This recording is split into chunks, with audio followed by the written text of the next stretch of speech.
I am Laura, a 35-year-old housewife.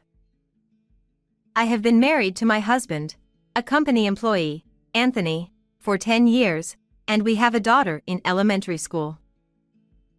Since my husband works for a trading company and travels frequently, it was tough when our daughter was small.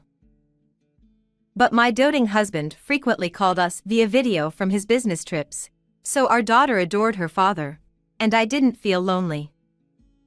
We were a happy family of 3. However, even in such a peaceful daily life, I sometimes felt depressed. One mom friend constantly harassed me. This mom friend, named Candace, lived in the same apartment and our children went to the same kindergarten. We were on the PTA together and had been close for a long time. But something caused her to start hating me. I tried hard to mend our relationship, but her harassment only escalated. One day, she set a terrifying trap for me. The trigger for Candace's hostility was when we bought a house. We had been living in the same rental housing as her, but when our daughter started elementary school, we purchased a new single-family home. We stretched a bit, but living there, we felt it was the right decision. The new house was in an excellent location, close to a supermarket and the station. It also had a large yard where our daughter could play freely. I was grateful to my hardworking husband and determined to work even harder on housework and childcare. But Candace didn't like that. She suddenly became cold when we moved. At first, I was confused as I didn't understand why she had changed. We used to visit each other's homes frequently, but she began ignoring my greetings and sometimes glared at me with hatred. I finally understood the reason during our children's entrance ceremony when I had a chance to talk to her. After the ceremony, as I was leaving the school, she whispered in my ear, "Just because you bought a house, you think you're better than everyone else. You're such a smug woman." Then she said, "I thought you were my friend, but I'm disappointed," and walked away.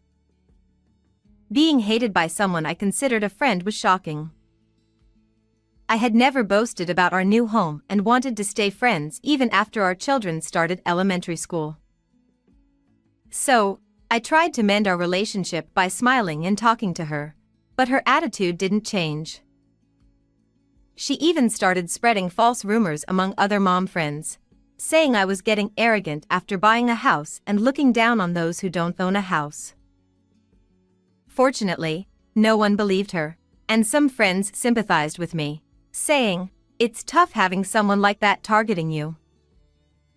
Though the other moms were sensible, I was always anxious about when Candace might spread another rumor. Even though I spent restless days, luckily, my daughter's elementary school had a large number of students, so our children never ended up in the same class, and eventually, Candace stopped bothering me. By the time my daughter was in 3rd grade, I had completely forgotten about Candace and regained a peaceful life. But I had underestimated her tenacity. She had been secretly plotting something terrible. One morning, I was cleaning the house after sending my daughter to school. Suddenly, the doorbell rang. When I answered the intercom, I saw 2 uniformed men on the monitor. A police car was parked in front of the house. "Why are the police here?" I was startled but calmed myself, thinking maybe there was an incident in the neighborhood, and they were here for an inquiry. I told myself, "It's okay, there's nothing to panic about," and slowly opened the front door. One of the officers asked, "Is your husband at home?" It seemed they weren't here for me but for my husband. I started to explain that he wasn't home. "My husband is not at home." But then the officer's next words shocked me so much that I almost felt my heart stop. The officer said, "Your husband is suspected of molestation." My husband is suspected of Molestation. I shouted involuntarily but quickly covered my mouth with both hands. If the neighbors found out my husband was suspected of molestation, it would be a disaster. The police said a woman had accused him of touching her inappropriately on a train. But my husband could never do such a thing, so I insisted there must be a mistake. However, the officer said, If you hide him, you'll be arrested too. I was at a loss, knowing my husband was innocent, when a woman appeared from behind the officers. It was Candace, smirking as she watched us. I thought she was just being a nosy onlooker, but she wasn't. Ignoring the officers, she barged into the house and said, "If you don't want him arrested, I might consider settling for some compensation money." Apparently, it was Candace who reported my husband for molestation. The officers seemed troubled by her sudden mention of a settlement, but she continued. I was really scared at that time. And began describing the molestation incident with a pained expression. According to her, she was on a train when someone suddenly touched her. She almost screamed but recognized the face of the perpetrator, my husband. She thought about turning him over to the station staff but hesitated since he was her friend's husband. Before she could decide, he disappeared into the crowd at the next station. So she decided to report it to the police later. Then she, with tearful eyes and trembling, pointed at me. Molestation is a heinous crime. Officer, arrest this woman too. Indeed, if she had actually been molested, her fear and desire to catch the perpetrator would be understandable. And if I were hiding the criminal, I might be just as guilty. But her case was different. It's clear my husband couldn't have committed the molestation. To fabricate a crime and even act poorly about it, what is she thinking?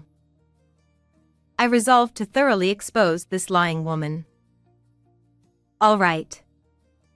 Time to get serious. I won't hold back. I'm sorry to trouble you by coming all the way here, I said to the officers. My husband has been overseas on assignment for 3 years. What? Overseas? The officers were dumbfounded. Actually, he had been away from the country for 3 long years. Just after we built our new home, he was ordered by his company to work overseas. The moment I heard about it from him, my world went dark. It's common to hear about people being transferred right after buying a house, but his assignment was overseas. Moreover, it wasn't a country we could easily travel to, and this time, it seemed like a long-term assignment, unlike his usual business trips. Although I was used to him being away due to his frequent overseas trips, I was deeply disappointed since our dream home was just completed. However, we couldn't refuse the company's order. I considered moving overseas with our family, but since our daughter had already completed her school enrollment, and she had many close friends in the neighborhood, she said, I want to go to school with my friends. So I decided to stay in the country with our daughter. So, as soon as we moved into the new house, we started living as just the 2 of us. Living alone in a large house was initially quite unsettling. However, we communicated with him through video calls almost daily, and thanks to the spacious new home, I was able to enjoy my hobby of gardening, so it wasn't as lonely as I had expected. That's why he has never lived in our new home, having gone overseas 3 years ago. So, it's absolutely impossible for my husband to have committed any groping on a domestic train, right? When I said this, both police officers looked puzzled and tilted their heads. Naturally, the most flustered person upon hearing this was the other woman. She exclaimed, "That's a lie. It must be a lie that your husband is overseas. I definitely saw him with my own eyes." The culprit is definitely your husband." Her face turned bright red as she shouted. I was boiling with anger at her for still accusing my husband of groping at this point. But with the police involved, proving his innocence was the most important thing. "So," I said calmly, "shall I call my husband directly then?" and took out my smartphone from my apron pocket. There was a high chance he wouldn't be able to answer if he was working, but it was nighttime where he was, just around the end of his workday. The police officers still looked troubled, and she had a strained look on her face, but I went ahead and called him on video. As I prayed, "Please, pick up the phone." My prayers were answered when he responded immediately. Seeing his face, I felt relieved and told him everything. That he was being accused of groping. That one of my friends was claiming he had touched her on a train. Initially baffled by the sudden mention of groping, he listened to my story with a frown, but once he saw the police on the video call, he quickly understood the situation. He spoke to the officers. "As you can see, I'm not in the country, so I couldn't have committed groping." Then he moved the phone away from his face to show the scenery outside his window. The screen displayed an exotic cityscape and a dark sky, clearly indicating a foreign country. It was obviously not a domestic scene. He then said, "If necessary, I can show you my passport. I've been abroad for 3 years." He took out his passport from a nearby bag and showed the stamped pages. He continued, "If you still don't believe me, you can investigate further if you like." The police officer, looking apologetic, said, "No, that's quite all right. Thank you for your cooperation." When I ended the video call, the officer turned to the other woman with a stern face. "So, what is the meaning of this?" Having witnessed the interaction, she was already pale. With wide eyes, she stammered, But I didn't know her husband was overseas. I definitely saw him." Her voice trembled. It was practically a confession. I stepped closer to her and demanded, "Then why did you think it was my husband? You said you saw him with your own eyes, right? Don't tell me it was a case of mistaken identity." She snapped back, "It's all your fault." She yelled, even as the officers looked on in astonishment. "You bought a house and acted all high and mighty. Who do you think you are? I thought we were apartment buddies, but you betrayed me. I wanted to make you suffer, so I framed your husband." She ranted furiously. Her selfish words left me and the officers speechless. Holding a grudge because I now own a house, she tried to frame my husband for groping, hoping to get settlement money. This was beyond harassment. Fortunately, since he was abroad, we avoided a false accusation, but if he had been in the country and on that train, it could have been disastrous. I've heard that proving innocence is very difficult once accused of groping. False accusations are absolutely unacceptable. However, she didn't understand the gravity of her actions. Despite her rage, she suddenly put on a casual face and said, "Well, let's say it was my mistake this time. I just wanted to teach a cheeky woman a lesson."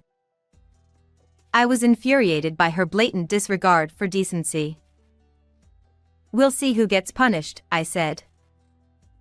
"What did you say?" She screeched, grabbing at me again, but the police officers restrained her and took her away.